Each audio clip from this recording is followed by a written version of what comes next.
So the question that I have for you is really just a very simple one. How is it that you guys have experienced a resurrection in your relationship? And what are the things that were kind of impactful in that happening?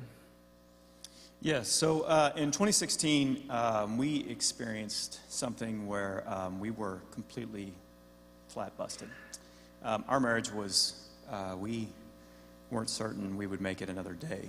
Matter of fact, we were pretty certain that we wouldn't. But I came to a point where there was a moment where God met me. And that's a big thing for me to say, because at that moment, I was the worst kind of non-believer. I wasn't not only a non-believer, but I was the scoffer. I was the guy that purposefully turned my head away.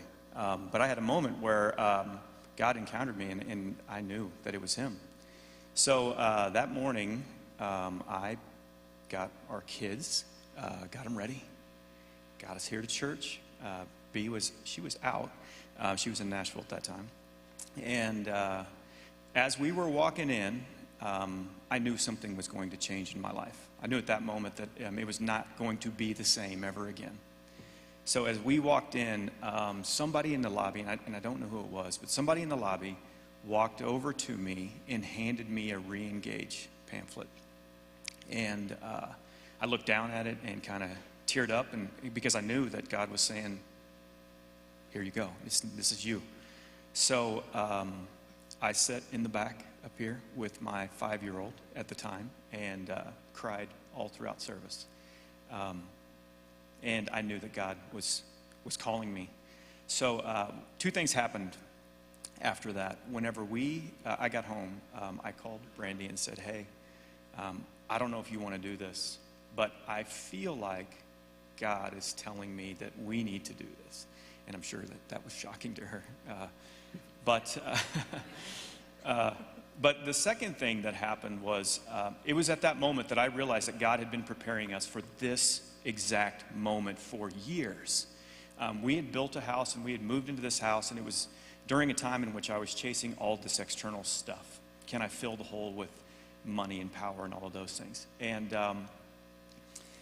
it's at that moment that as God was leading me out of the darkness, I looked up and I noticed that I had 3 very, very strong Christian men that lived right next door to me. Scott Rogers, John Fleckel, and Brian Johnson. Those gentlemen, they came around me and they poured into me at a time when I was completely lost. And because of their just support and love, whether directly or indirectly, I am 994 days sober.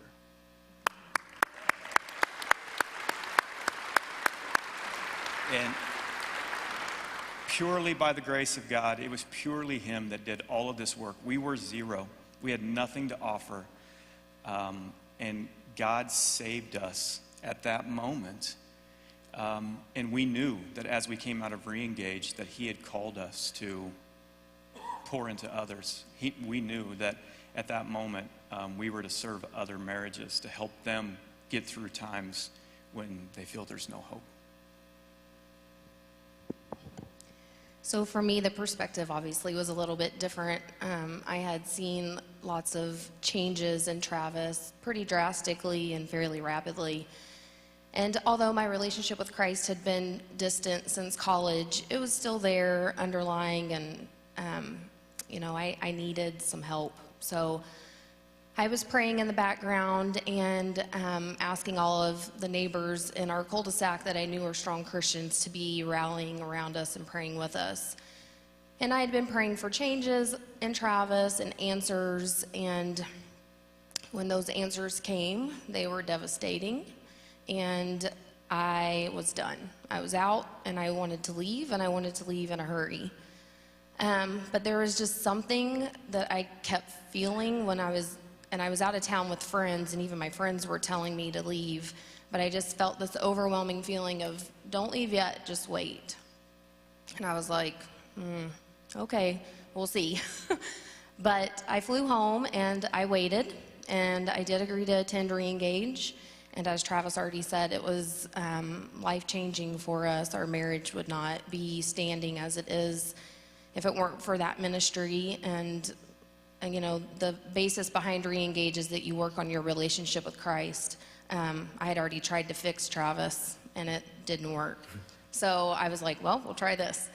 And, you know, day by day and month by month, I've seen changes in Travis. Those changes have become truths for us, and that has done nothing but help build my faith and knowing that God has a bigger plan, and his plan is way better than we could ever dream. And because of God's grace and forgiveness and love, I have been able to love and forgive Travis. And because of that, the legacy of our family has been changed, and we've been able to celebrate 10 years of marriage this past week. Thank you, guys. Appreciate that.